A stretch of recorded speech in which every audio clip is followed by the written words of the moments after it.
Have you ever pondered this?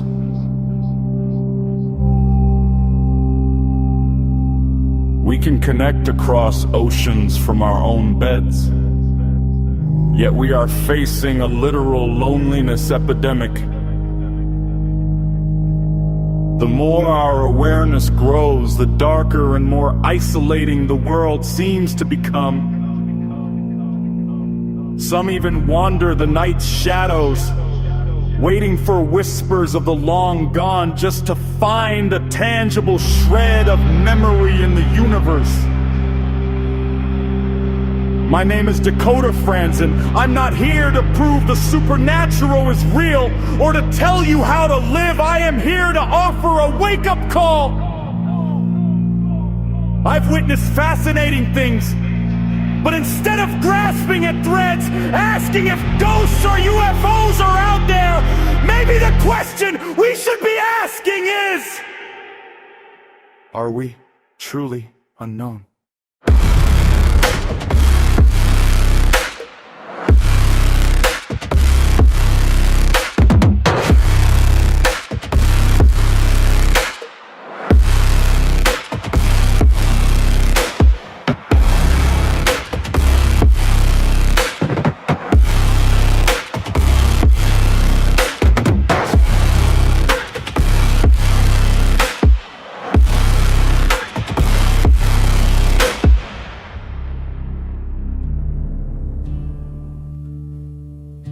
Let me be unequivocally clear. What you're about to hear, what is written on these pages, is not a declaration to end my physical life. I tried that once. That desperate attempt belongs to my past. A failure that, in retrospect, became the crucible for my future. I'm standing on the precipice of my 30th year, and the man looking back at me has to make a choice. A conscious, necessary choice to liberate his authentic self, to finally claim the life he actually desires, with a profound hope that the woman who changed his entire world will choose to stand by his side. For 16 long years, I breathed behind a title, a formidable mask of my own making. My birth certificate read Dakota Frandsen, but to the world, I was the specialist of the strange. It started as a self-deprecating joke. It solidified into a powerful brand, a custom-forged suit of psychological armor I wore with unwavering honor. I was the guy who fearlessly hunted the supernatural, conversed with the cosmos, and plunged headfirst into the terrifying unknown. But here's the thing about armor. No matter how brilliantly polished or well-intentioned, if you wear it too long, tied too tight to keep the painful world out, it inevitably stops protecting you. It starts the slow, suffocating process of sealing you in. This manuscript is a eulogy, the documentation of the conscious, necessary death of the specialist. Not because the mysteries I witnessed weren't real, but because the avatar I painstakingly built to survive was actively destroying the very life I was trying to build, and worse, causing collateral damage to the people I loved the most. To grasp why the specialist had to be buried, you must first understand the devastating circumstances of his birth. My dive into the paranormal wasn't fueled by curiosity. It was a desperate act of survival. By 14, the horrifying truth had crystallized. The monsters weren't hiding in haunted asylums. They were the people charged with raising me. A father whose escalating abuse ended in prison. A stepmother who tried to take a pen to my neck over a custody dispute. And when my grandfather, the singular source of positive masculinity and protection I had, lost his brutal battle with cancer, I was left irrevocably adrift. A boy riddled with fear, feeling like half the blood in his veins was toxic poison. How does a powerless kid escape an inescapable reality? He looks to the shadows. I feel myself into ghost hunting and UFOs. Deep down in my core, I desperately yearn to be the force for good that I needed when I was the helpless child trapped in that house. The specialist served his purpose. I found a niche where I was accepted, maybe even revered. But looking back with the crystal clear clarity of time and therapy, it was a hollow substitute for authentic living. I was compulsively chasing phantoms to avoid facing the genuine loneliness epidemic festering in my own heart. I was constantly asking the universe, are we truly unknown? While ensuring through my own veil that nobody actually knew me. The turning point began during a case of violent poltergeist in the suburbs. 5 minutes in, the chilling realization hit me. The scratches on the walls, the inexplicably thrown objects, it wasn't a demon. It was the gruesome result of a husband viciously beating his wife. And I realized the specialist was no longer serving the truth. I was exploiting intensely human trauma to maintain a lucrative brand. But the hardest, most painful truth, the spiritual lore I maintained to psychically survive my darkest hours, had become the very thing holding me back from happiness. I spoke of future guardian angel daughters, of being an emissary for a star family. And I was subconsciously sabotaging every romantic relationship I tried to build to them. I sounded indistinguishable from a crazy cult leader. Instead of protecting me, the specialist brutally isolated me. I turned relationships into unconscious auditions for my spiritual visions, rather than simply loving the beautiful human being sitting right in front of me. It took years of intense therapy to shatter his worldview, to learn that romantic partners are meant to be satellites, not lifelines. A satellite gives you light, direction, a frame of reference to navigate your own orbit. A lifeline is something you panic grip out of sheer desperation. If it slips, you both drown. And the specialist was always drowning, clinging to the wreckage of his past. I remain eternally grateful for the unexplainable experiences. The sheer hope they offered kept a suicidal 12-year-old alive. But I finally reached the critical realization that I no longer need their intervention. The man I am today is strong enough to save himself.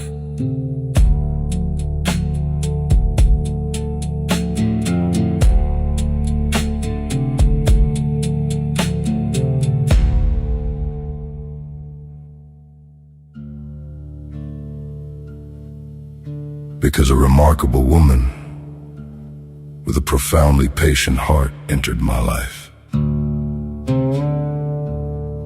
She saw straight through the confident performance. She didn't see the specialist. She saw a man carrying immense, heavy damage, and she loved him anyway. She helped me realize we cannot sit on our hands, passively waiting for cosmic entities to fall from the sky to save us. We have to roll up our sleeves and do the hard, internal work ourselves. This book is the unvarnished, raw truth. The traumas that marked me, the phenomena that shaped me, and the excruciating lessons that forged the man I am today. It is my conscious, irreversible decision to step out from behind the destructive avatar. The specialist of the strange had to die, so that Dakota Frandsen could finally learn how to truly live.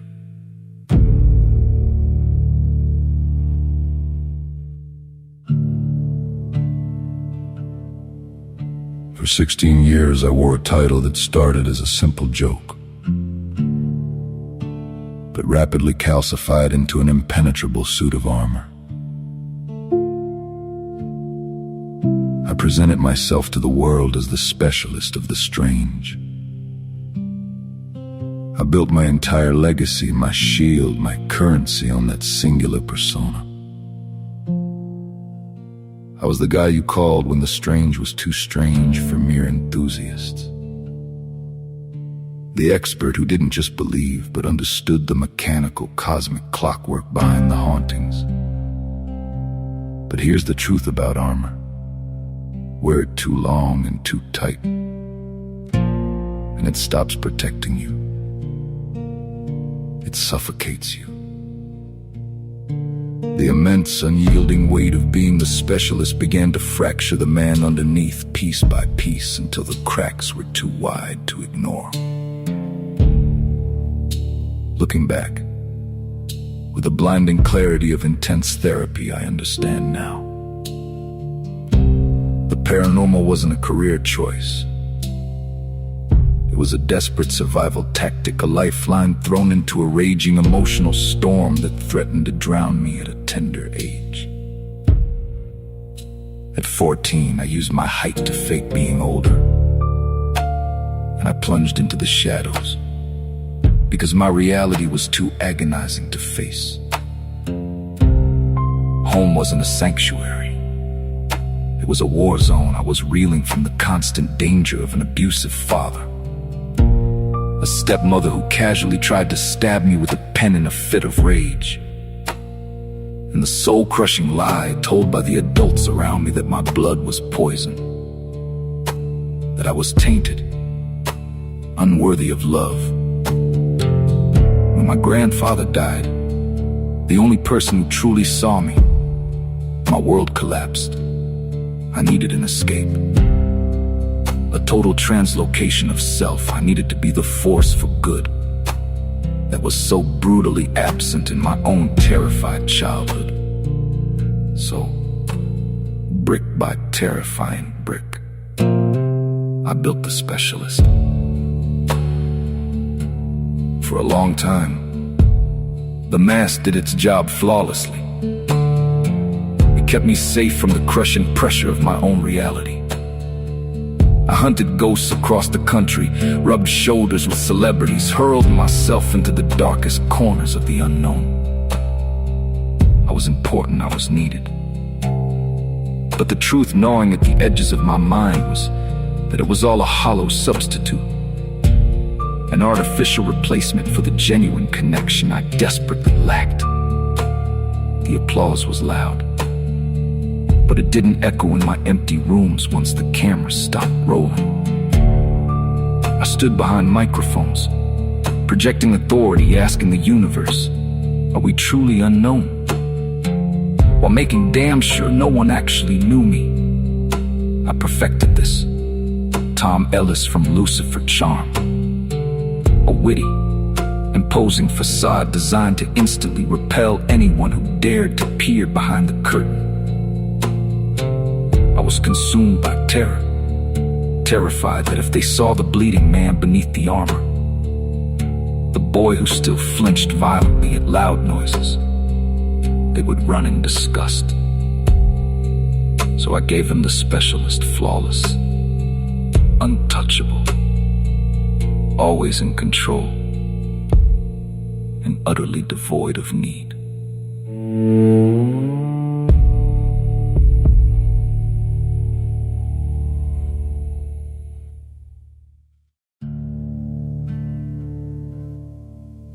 But the weight became a crushing physical burden. I was bone-deep exhausted from constantly scanning the room for threats, from treating every human interaction as a threat to my carefully constructed lore. The mask I wore to survive was tragically inhibiting the one thing I fundamentally needed: to be loved and accepted for who I was. Just Dakota. The price of the specialist's survival was the slow, agonizing death of the real me. I longed with a desperate ache to take the mask off, to lay the armor down on the ground. I yearned for the simple, terrifying freedom of saying, I don't know, or I need help. But I couldn't. The thought of disarming brought on a paralyzing terror. To understand why shedding the specialist felt like choosing oblivion, you have to understand its cornerstone. The persona wasn't just built on ghost hunts and clever sound bites. It was anchored by a profoundly personal, cosmic mythos, a non-negotiable truth from a vision that literally saved my life at 12 years old. A vision of a little blonde girl with bright blue eyes, a girl who became the absolute center of my purpose and my reason for being. Taking off the mask meant dismantling the very prophecy that kept my heart beating. It meant negating the divine mandate that gave my lifelong pain a cosmic meaning. It meant confronting the terrifying, inexplicable, and potentially fatal uncertainty of the Olivia Paradox.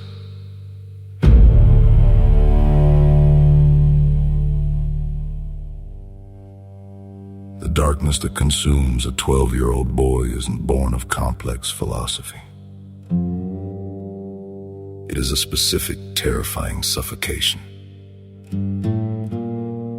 A primal fear. I looked at the men in my family, my father, and felt a sickening certainty that I was destined to become the very monster that haunted my own childhood. To spare myself, and maybe the world, I decided to end it. I remember the stifling air of that bedroom closet. I remember the rough leather of the belt wrapped tight around my neck. I was fully prepared to step off into the void, to leave the screaming, the agonizing isolation behind forever. But then, the world tore open. As my vision darkened, that cramped closet was flooded by a brilliant, blinding blue void. An impossible light that paralyzed me. From the hazy depths of that expanse, a blurry man stepped forward. His voice resonated in my chest. Dakota, there's someone here to see you. He stepped aside, and there she was, a little girl. Maybe 6 years old, bright, golden blonde hair, massive, piercing blue eyes. A shockwave hit me so hard, my heart nearly stopped, because looking at her, I was looking at myself. She was choking on her own tears, her face twisted in this profound, devastating grief. She took a step closer, her voice trembling. Daddy, please don't do it. That single plea shattered the paralysis. I ripped the belt from my neck and collapsed to the floor, gasping for air, pulling her into a desperate hug. In that dusty dark, she became my lifeline. I couldn't become an abusive man if I had an angel like her to protect. I named her Olivia.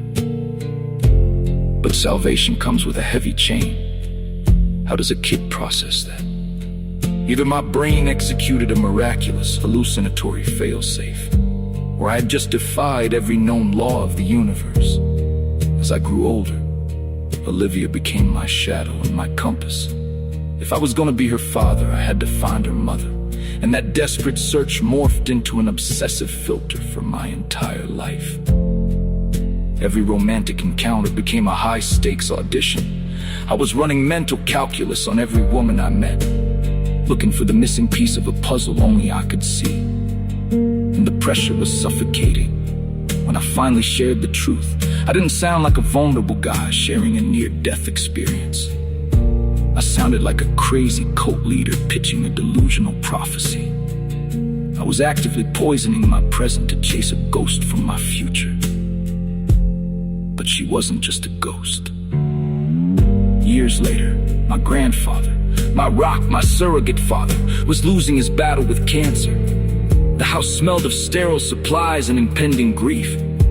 I was sitting in the next room listening to his labored breathing when a sweet voice echoed in my mind. Daddy, I'm here. In a dizzying instant, my perspective violently shifted. I was looking through Olivia's eyes. I watched my dying grandfather's frail chest rise. I saw his eyes widen in recognition. He laboriously lifted a trembling arm, pointed a finger directly at her, and rasped, "You need to get that girl out of here." The connection snapped. I was thrown back into my body, gasping. It was a terrifying validation. Olivia wasn't just in my head. Another human being on the precipice of death had seen her. Time moved on. I became a bounty hunter. A gritty world far from blue voids and angels. But the hope survived. I met a woman online. Brilliant, beautiful, pregnant, and running from an abusive ex. I stepped up. I proposed in my heart. I fiercely hoped the baby she carried was Olivia. I thought the prophecy was finally culminating. Then, sudden, agonizing silence. 3 months later, the truth arrived in an obituary. She had been brutally murdered by her ex. The baby didn't survive. The tragedy devastated me on a molecular level. I was plunged straight back into the darkness of that childhood closet. Seeking an escape from the grief, I went to Paris. It was just after the Belgium bombings, the world mourning its own tragedies. And I was walking the damp streets like a ghost. I was on a rainy riverboat cruise on the Seine when I felt a solid tap on my shoulder. I turned around. It was my late grandfather, restored whole beside him. Holding his hand was Olivia.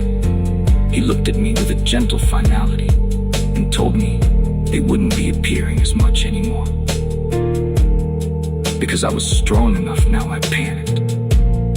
I looked down at Olivia, terrified my anchor was leaving me adrift. I asked if her mom was gone forever, if the dream had died. "No, Daddy, don't you worry," she said softly.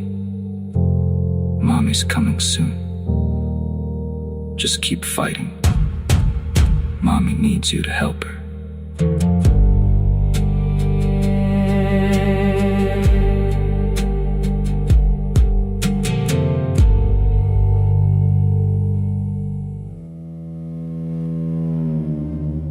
That vision reignited my fractured will to live. I officially named her Olivia Hope. But what solidified the terrifying reality of her existence wasn't just my visions. It was the 13 independent eyewitnesses, complete strangers. People who knew nothing of the closet or the prophecy, reporting a little blonde girl matching Olivia's exact description. And she wasn't just standing there. She was actively trying to rescue them from violent, unexplainable spiritual attacks. She wasn't just my guardian angel anymore. She was a warrior fighting battles in the dark for others. Today, the heavy, tangled knot of the Olivia Paradox has finally found its resolution. Through grueling therapy, unspooling my neurodivergent thoughts, and the grace of an incredibly patient, significant other, I rebuilt my framework for survival. I had to learn an agonizingly difficult lesson. Romantic partners are satellites, not lifelines. Satellites guide you. Lifelines are ropes gripped in utter desperation. And if they slip, You drag both of you under the dark waves. Whether Olivia Hope was a brilliant psychological failsafe born of trauma, an angelic intervention, or a localized extraterrestrial event, her ultimate message remains the same. Love exists, even in the absolute darkest, coldest days. I've finally come to a place of peace. I no longer need her, or my grandfather's active intervention to keep my heart beating. I carry their memory like a sacred flame, but I no longer carry the crushing weight of their prophecy. The true resolution of the paradox was realizing. I had the strength to stand up, do the emotional labor myself, and cherish the beautiful love sitting right in front of me.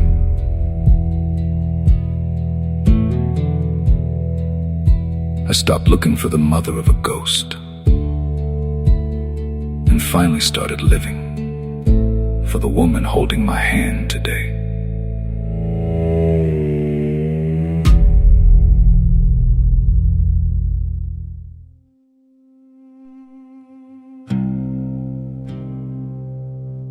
Growing up with a warped perception of love and a premature fear of becoming an abusive man, the Olivia Paradox became my twisted compass.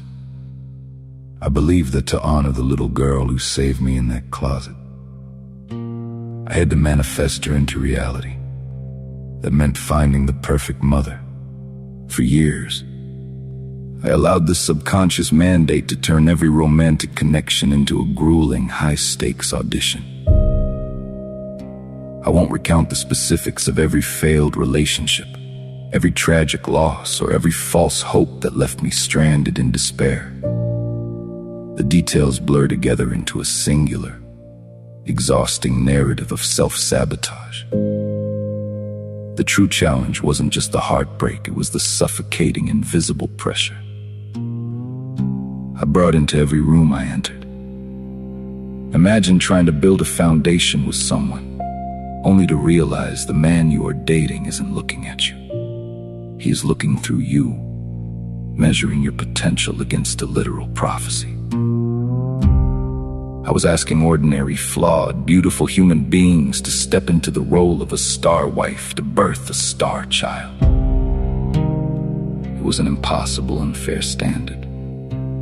It made me sound like a delusional cult leader rather than a partner. And it fundamentally ruined the natural flow of human connection. I was a hostage to a future that hadn't happened yet. And in my desperation to reach it, I was salting the earth of my present. The isolation was profound. I was surrounded by people, yet utterly alone, trapped inside a paranormal echo chamber of my own design. Then the starlight angel walked into my life. She was different. She possessed a heart full of rare, genuine kindness and a deep well of patience. When we met, I was heavily shielded behind a carefully constructed Tom Ellis from Lucifer bravado, a confident, charming exterior designed to hide the deeply traumatized boy inside. But she saw right through the act. More importantly, she didn't run from the damage she found beneath it. She offered me a level of understanding and love that I had never experienced outside of my immediate family. For the first time, I felt like a human being rather than a vessel for a cosmic event. However, recognizing a toxic pattern and breaking it are two very different things. As I write these very words, the Starlight Angel and I are navigating a profound and agonizing test. Despite her immense patience, and despite her earnest efforts to understand the heavy, bizarre baggage of the Olivia Paradox, the reality of my trauma has taken its toll. I've had to face a devastating truth. Even though she tried to be accommodating, the overarching pressure of my prophecy still bled into our relationship. the unspoken expectation. The sheer weight of being tied to this grand spiritual narrative, inadvertently fed into her own personal mental health struggles. I turned her into a lifeline when she was only ever meant to be a satellite, a guiding source of light, not a rope I gripped in desperation to save myself from drowning. Seeing the toll this has taken on the woman I love has brought me to my knees. It has forced a brutal, necessary reevaluation of how I want to move forward in my life.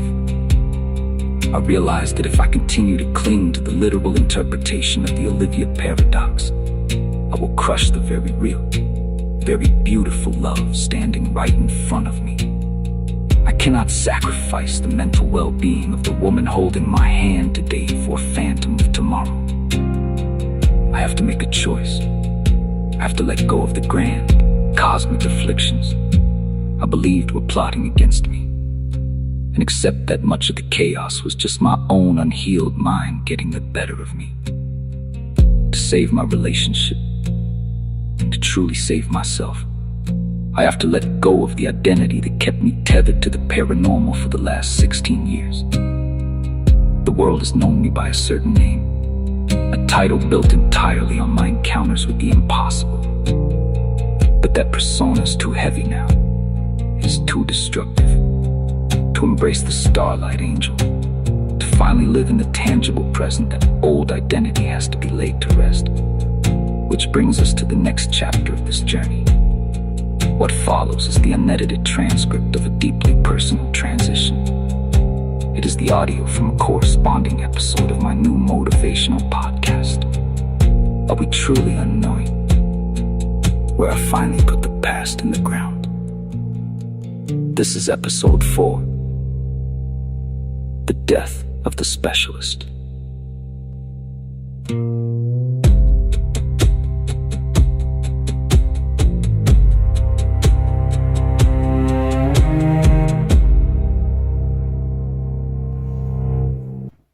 What is up, ladies and gentlemen? My name is Dakota Frandsen. And perhaps it's probably for the best that I start this episode, this recording, with a proper statement. This is not a suicide letter. If anything, this is a goodbye. If anything, this is a declaration of intent. So there's no confusion.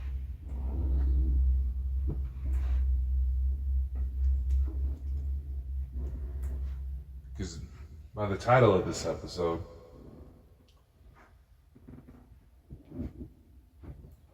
some may be wondering what's going on. Some may have paid attention to one of my other programs called These Stories of Mine, which is a bit more of a field operation, sort of documentation venture, for lack of a better word.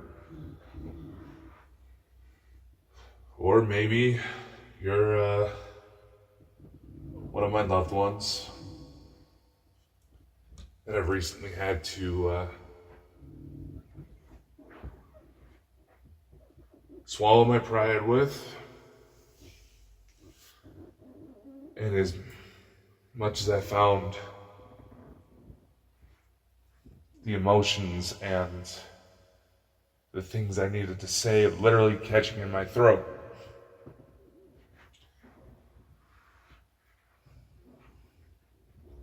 I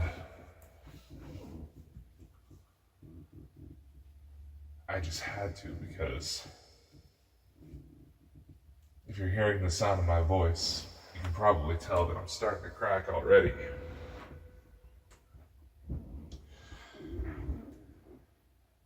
Because the importance of what I'm trying to say for this episode has rattled me so much that I was willing to step out onto a bit of a bridge and actually talk with my mother,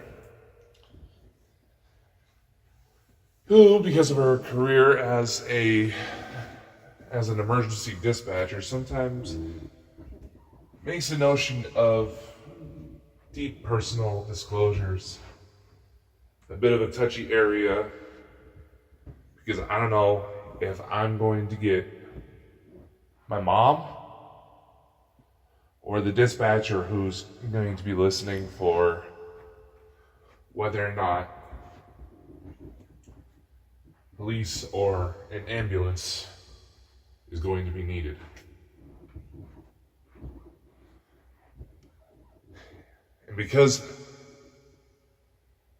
And even as I'm saying this now, because of how long she's had that career, literally on and off since I was 3 years old. She walked away for a little bit, but ended up going back. Inevitably, as I just said that, I come to realize that that is where part of my own mentality started to come through. Where my own habits of trying to listen for problems, trying to be there for the ones I cared about, started to become eclipsed when I didn't exactly have the mastery of when to know when it was time to start kicking down doors versus just simply being there. Was required of me.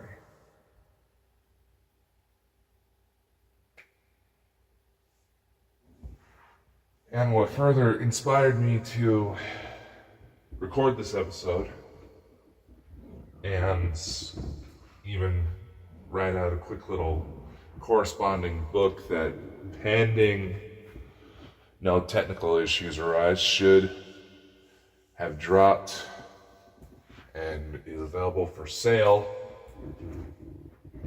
on the exact day that this episode drops. So feel free to go check that out if you like. But what inspired me to do this episode was a conversation I had last night while I was at work. It wasn't anything too severe. It was just, I happened to run into a friend of mine who I've literally known since I've gotten my start. In fact, he's actually known me just a little bit longer than when I officially got my start. He was around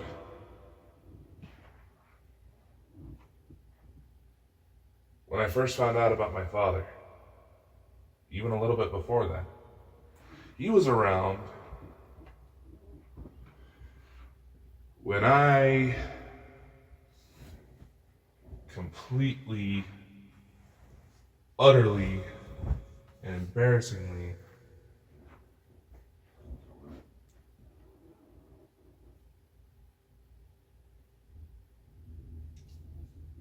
ended up shooting myself in the foot with my very first girlfriend. So yeah, it's not necessarily that he said something deeply profound and that spoke to my soul and I just haven't been able to get it off my mind. It's the simple fact that this guy and I, we got history. You know, he and I don't think we've honestly ever had a fight. And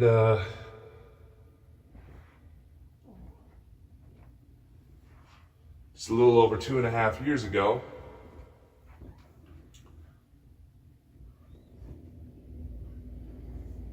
we even came to the realization that it was far from a Hallmark movie moment, that due to the questionable choices of his cousin and the questionable dating choices of my sister, eventually intermingling and producing a child, that one of my best friends and I from high school, that I've known since middle school, are now technically family.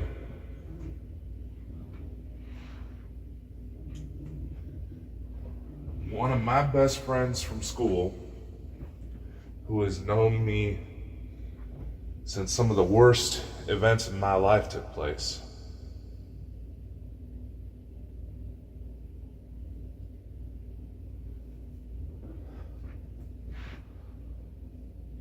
is the cousin of my niece's father, with a long rap sheet of questionable life choices, which unfortunately includes being with my sister. Now, I know that sounds incredibly mean to say, and to some extent it is. My sister honestly hates how I describe this, but thankfully she's reached a point where she quite honestly looks at them now as they're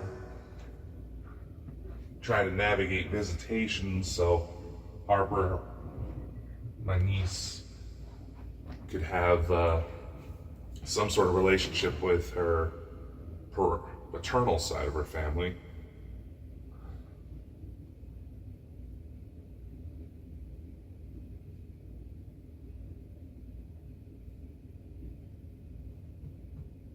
My sister honestly looks at him and says, "I don't know what the hell I was thinking." And she quickly learned why our mother, would always say if she could figure out how to go back and still get the kids without the father, she would.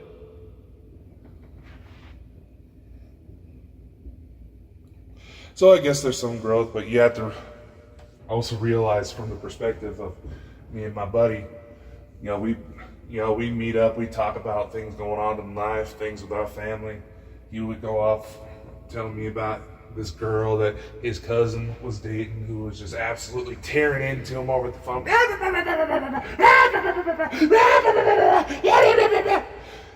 And I'd be telling him about some idiot guy causing hate and discontent. Literally, I shouldn't even try to play it off as that much of a joke. This piece of work literally tried to stage shooting threats and almost ended up getting my sister charged with domestic terrorism. This is how serious the situation became. But anywho, imagine the shock when he and I went to realize that we were essentially smack talking each other's relatives without realizing it. That was quite the revelation. I digress. I know they kind of went off the rails a little bit there, but as you can see, this guy and I, we have a lot of history. And funny enough, through some of the darkness, technically speaking, he and I are now family. So when I got to talking about some of the things that I want to share with you on this episode, ladies and gentlemen, I honestly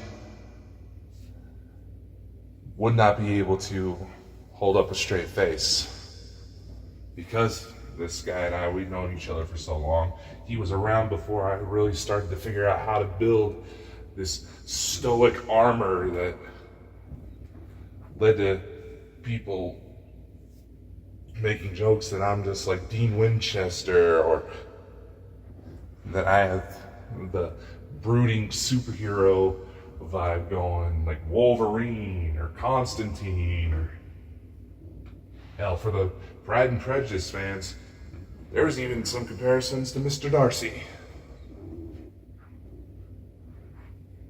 Now granted, none of those references are technically bad until you start to really analyze what made those characters the way they were. And even I had to sit down and admit there were some pretty striking parallels.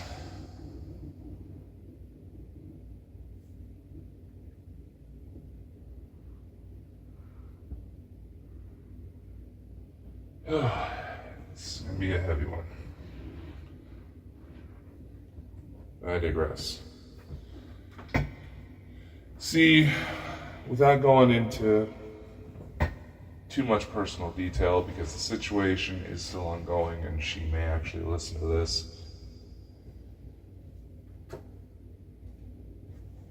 there's a little bit of a rough patch going on between me and the Starlight Angel. And it's simply because we both sort of reached a point where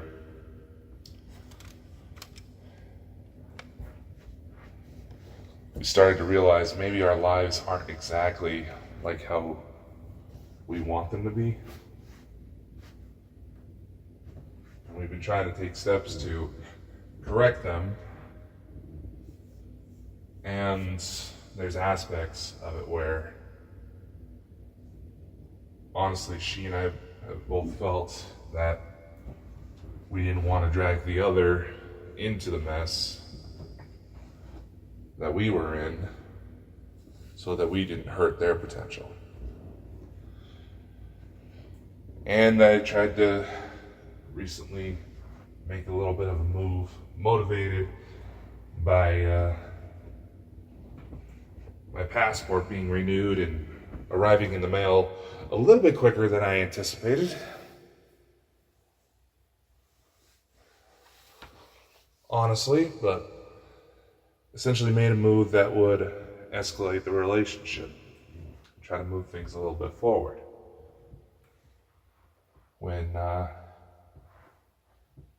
she told me that she wasn't exactly in the right mindset to think clearly about that. And for a while I've noticed that she was a little bit less frequent in her messages. A little bit more so than what could easily be written off as just being busy with life, work, things like that.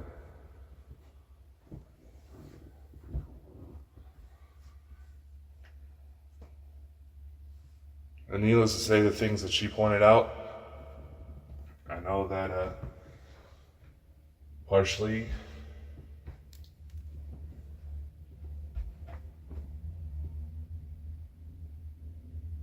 were influenced because of me. The first being were some conflicts involving former friends of both of ours becoming obsessive, flat out stalkerish. Almost led us breaking up. There was a period where, I'm just saying this from my perspective, it's not to excuse how I handled things or anything like that, but from the vantage point I was sitting at, it seemed like being with her was only doing more harm than good, and naturally, I did not want to be that sort of partner. I didn't want to be the source of harm. The only time I would ever truly want to see tears coming on her face is hopefully for moments where the simple joy and love was so overwhelming for her system that tears were the only way to truly express it, that the body could not hold it in.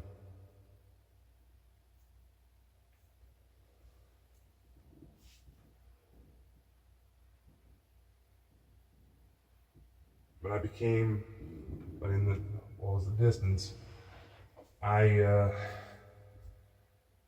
essentially threw myself into geopolitical issues. I became a little bit more involved with charity work involving the situation with Ukraine, specifically trying to help out women who were resorting to sex work just to try to survive. And in that time, as fate, the universe, whatever you want to call it, would prove to have a sick, twisted sense of humor, I started to become particularly close with one woman who was a spitting image of my fiance.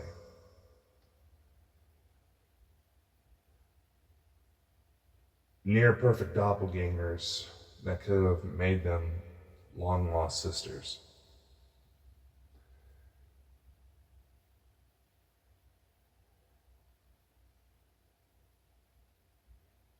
And even though I was going to try to keep my girlfriend in my life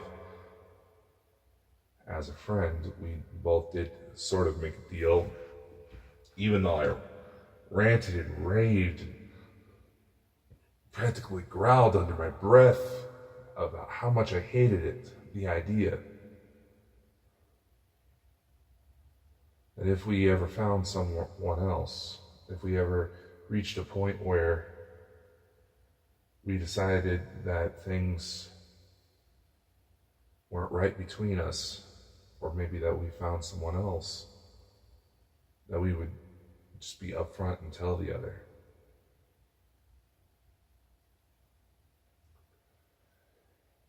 And eventually I did.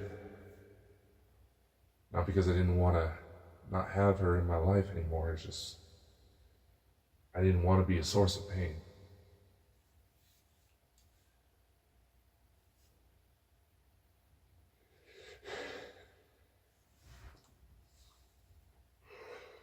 And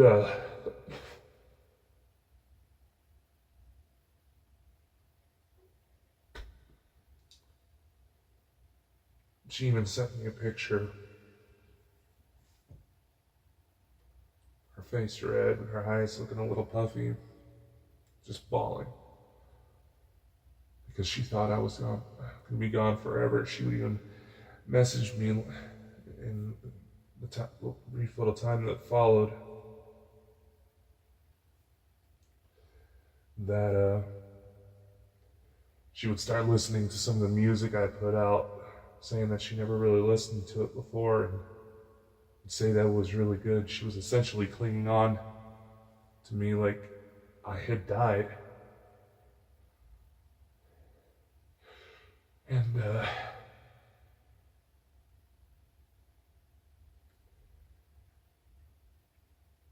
as the situation with the charity work got to be more intense, this woman out of Ukraine I was starting to sort of bond with. You can imagine there was obviously a bit of a language gap, but we made it work through technology.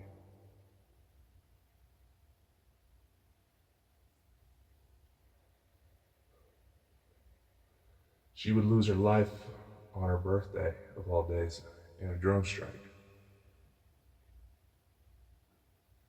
And part of me felt like, once again, I failed my fiance. Because even though my fiance was across the country when what happened to her happened, there's been this part of me that's stuck around, especially since, as I discussed in previous episodes, how my siblings on my father's side went into foster care. I felt guilty because I was in a position where I was supposed to protect them. And I failed. And it just felt like I kept failing and failing and failing. And doing the one thing a man's supposed to do, and just protect the people he loves.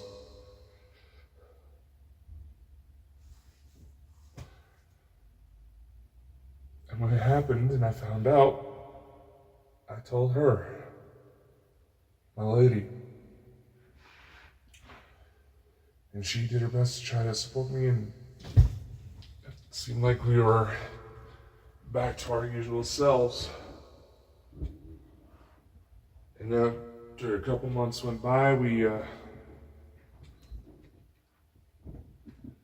I couldn't help but bring this time back up because the things she would tell me, how she wished that I would just simply check in more. How, even though, yeah, she wanted some space, she wasn't against hearing from me. She wanted to just at least check in, just to know I was still there.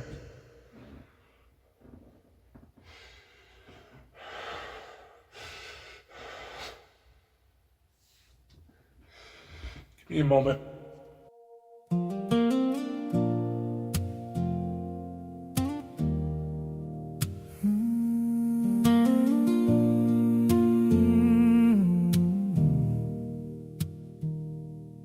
We are two flint stones struck in the dark, each guarding a small and a solitary spark.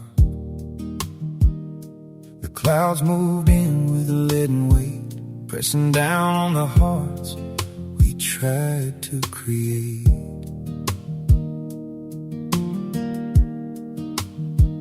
Now the air is thick with the scent of damp pine.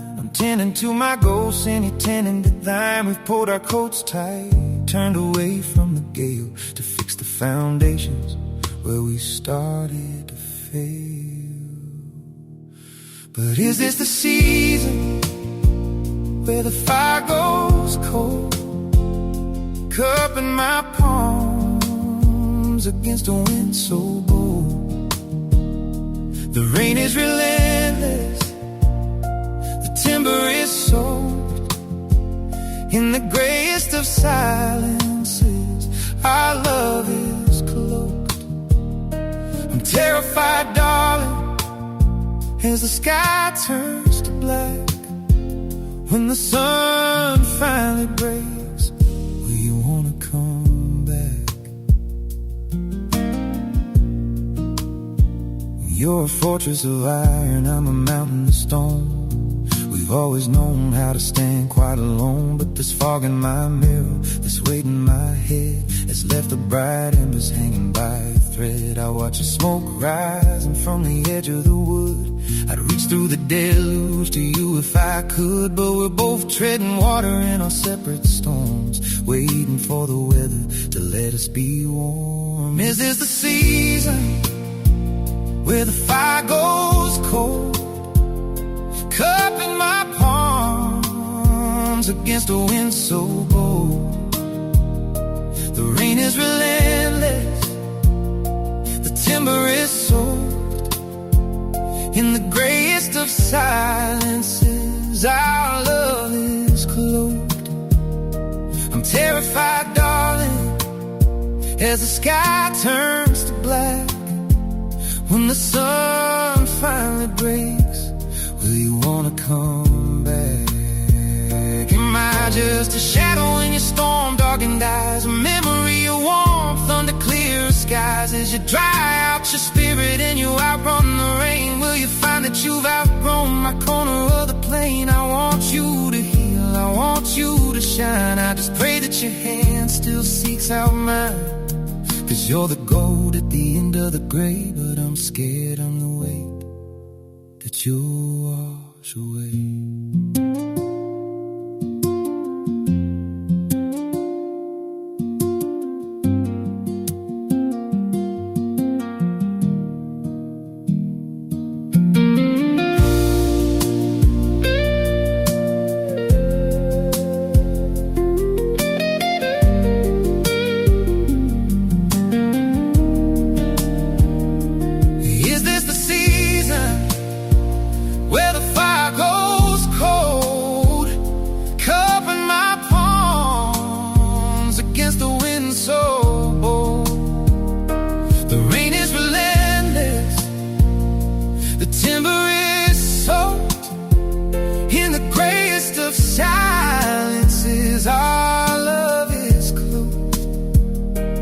Terrified, darling, and the sky turns to black when the sun finally breaks.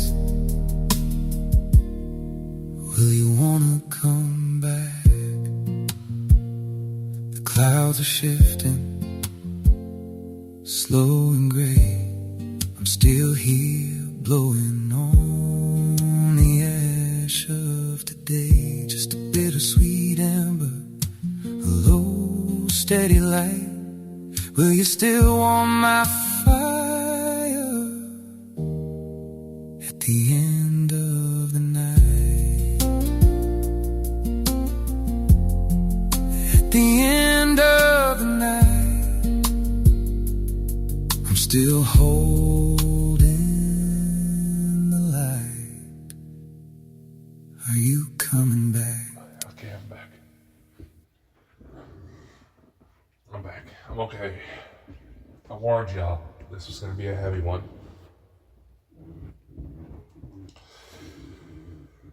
She told me that she was okay with me checking in.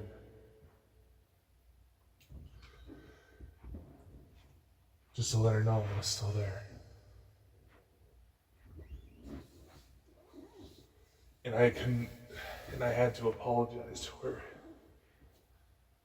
In what should have been a phone call, at the very least, because she was a little bit out of reach. A video message, or even just a voice memo.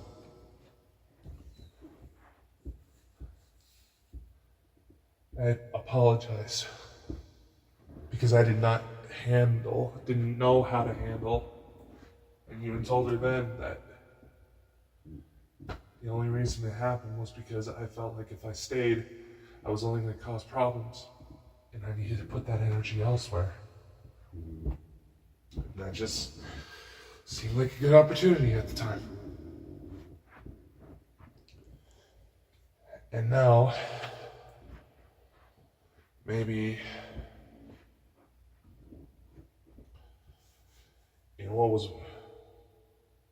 warned may happen at some point before this all transpired. My lady told me she was trying to give me more and more space to grow because apparently feelings from that time period still lingered. And some of the ladies in the audience may be going, well, no fucking duh, Dakota. I know.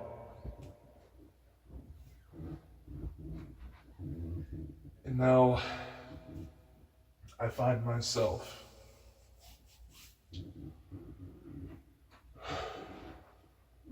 trying to accept that she's going through something. She's going through quite a bit. I find myself begging, holding myself back from unloading this on her at a time where it feels like telling her how I feel would only do more harm than good. At a time it feels like I'm failing to be there for her.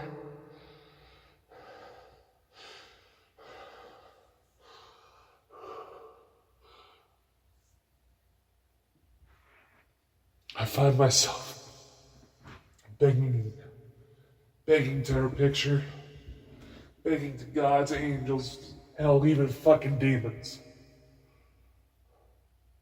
just to hear from her more.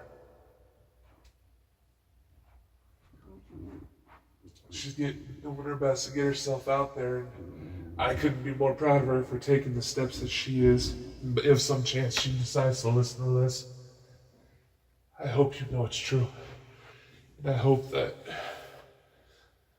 you realize this is not me trying to persuade you in any way. This is just, I can't hold it anymore.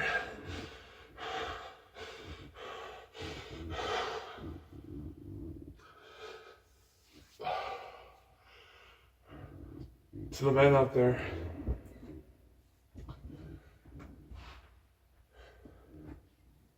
I feel like anytime you try to be vulnerable, it only got weaponized against you. Don't fall for this fucking trap.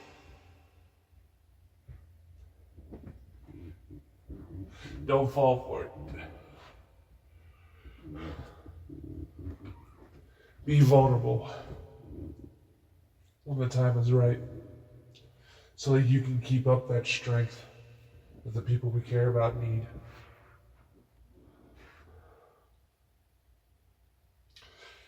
I used to be able to cut my emotions off, pretend to be the brooding, stoic hero.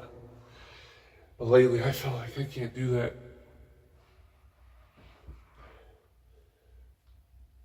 And even this mantle that I've carried for a little while now, what's initially started out as a joke from a dear friend of mine, specialist of the strange, and everything that can be wrapped underneath that umbrella,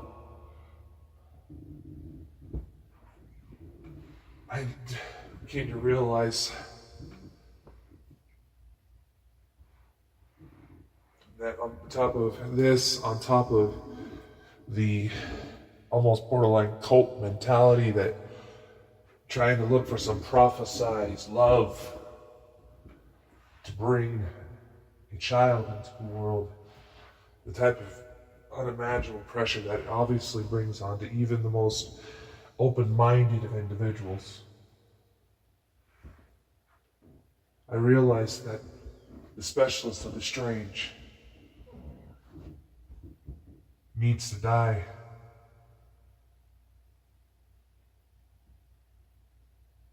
So Dakota can truly live.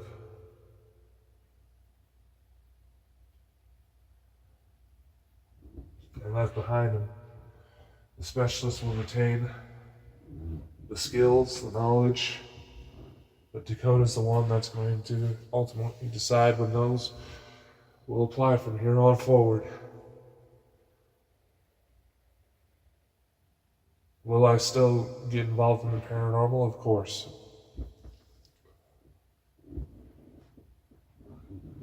But ultimately, I have to realize that it's not that because I didn't truly believe that there was something to ghosts, to Bigfoot, to Loch Ness, to UFOs. I've seen more than enough weird things to know for a fact that there is something to it. It may not be what people think. We all may be greatly misinterpreting it, but there is something there.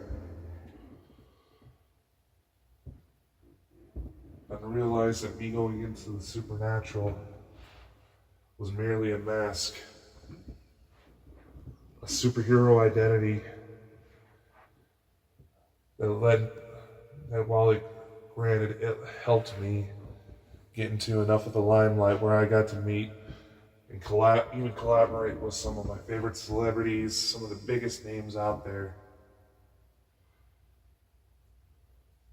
Some of which who I have the utmost privilege and honor to call friends of mine. The specialist of the strange needs to die.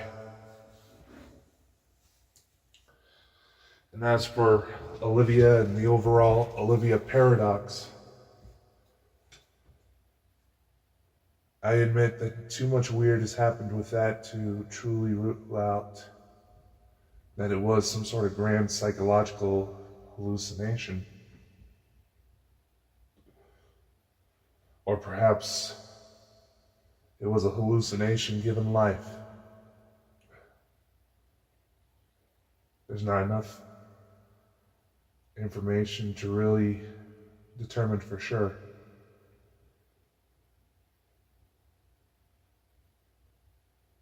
But the specialist needs to put away his investigation, put a pin in things,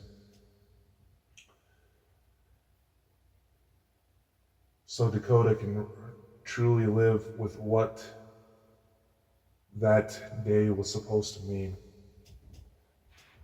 The day she first visited and why she seemed to keep visiting. Ultimately, it was supposed to be a reminder, a wake-up call, that I had the ability, that I had the power to truly overcome the things that were weighing me down. The fears I had about repeating cycles. If I was anything close to the criminal piece of work that my own father was, there would be a hell of a lot more on my criminal record than besides a few traffic tickets. The times I spent inside of a prison cell wouldn't have been for ghost hunts. I wouldn't have been able to travel internationally. I wouldn't have been able to get involved with business ventures with some true iconic icons. Get to explore so much of this big, beautiful world and truly do become the man that I was meant to be. Not the one that life seemed to try to force upon me.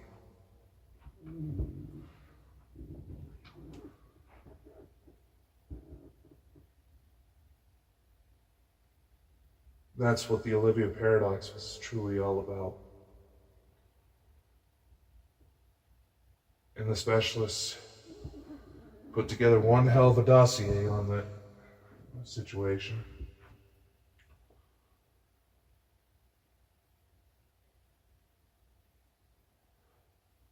But Dakota needs to be the one to handle that from now on.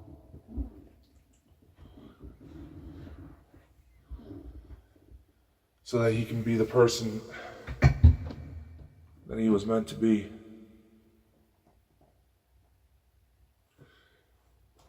And ladies and gentlemen, this is why I wanted to say this. You'll still see me about. Dakota Frandsen is the name that is tied to all the legal documents for Bald and Bonkers, and Bald and Bonkers will still go on. Tales from the times of my life as a specialist of the strange will still come out. I have a few podcast appearances being scheduled at the time of this recording as we speak. We may have some musical guests, we may have some interviews for this platform here. Nothing's quite set in stone yet. But from now on, that's all going to be managed by Dakota. It's not going to be the specialist of the strange out in the field investigating. It's going to be Dakota Frandsen. And even though there's been some who have questioned whether or not I've deified my current romantic partner, it seemed like a part of her enjoyed some of the poetry I was able to muster because of her.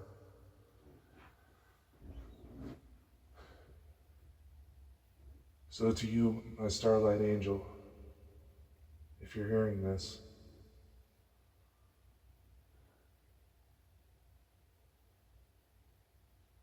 I would like to keep moving forward, you and me.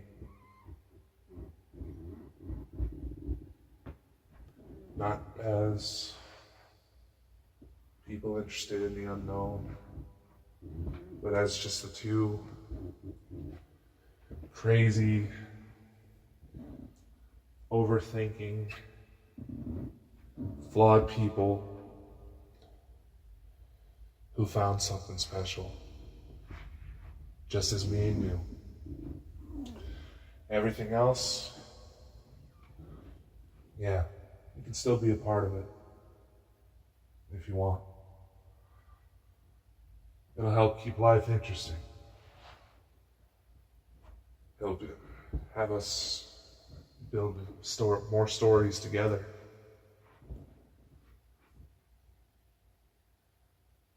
Well, let's walk that journey as who we are, who we're becoming.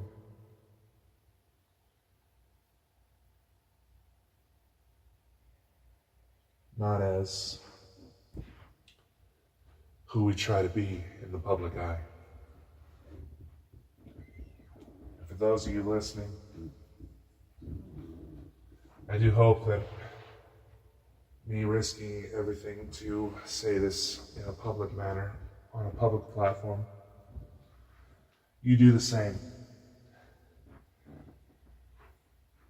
For the TikTok ghost hunt live streamers, to those content creators looking to chase, brand endorsements, public deals, maybe even public appearances. Trust me when I say that, sure, getting those opportunities is fun. I cannot judge you fully because I've done the TikTok live streams, I've done podcast interviews, I have interviews coming up. I've done books, I've done movies, I've done TV shows. I've gotten into business with major celebrities. I've had a taste of it all. I was on National Geographic for a episode of Drain the Oceans talking about the Loch Ness Monster. I've had a taste of it all, and sure, it fills you with adrenaline and dopamine. You can feel exciting, like you're on top of the world, like people truly love you. But at the end of the day, let me tell you this. If you decide to pursue those things, do those things because you find some form of genuine joy in them. Otherwise,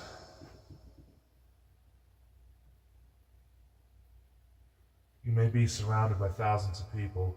You may rack up thousands of followers. But it is lonely as hell.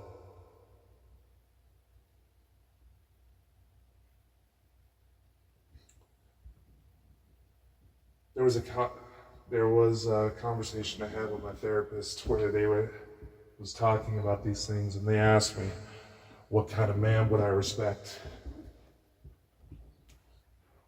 Maybe a month down the line, a few months down the line, a year down the line, whatever the case may be.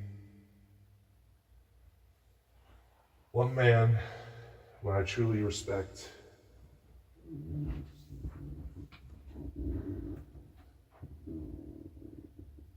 in how I handled certain things.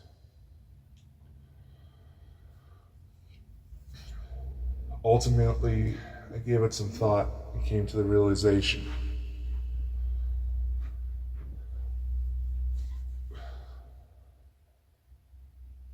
is that the man I would respect looking in the mirror is the man that even if he made a bad call, got a little too overbearing, a little too intense,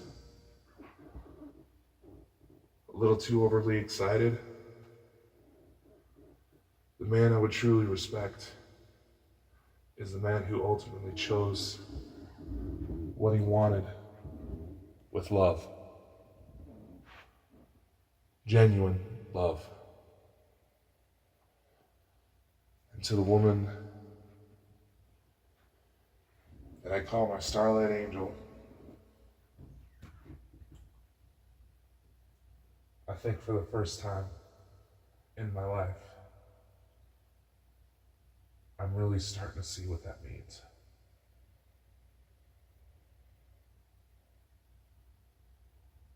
And like I told you, I have some things coming together in my life to start staying true to that image that you were trying to nudge me to all along. But I would like to carry you with me on those journeys. Even join you on yours as more than just a memory.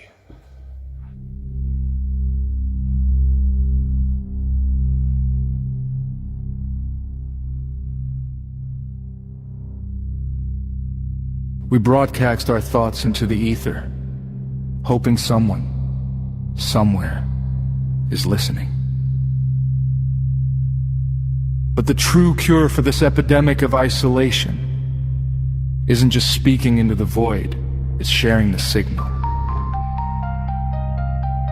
If this frequency resonated within you, don't let it extinguish in the dark. Follow our journey. Share this message with a world that has forgotten how to listen. I am Dakota Frandsen. And if you're ready to dig deeper into the echoes we leave behind, visit baldandbonkers.net. That is baldandbonkers.net. Of this before we vanish back into the static, we must leave our mark. Until next time, keep asking, are we truly unknown?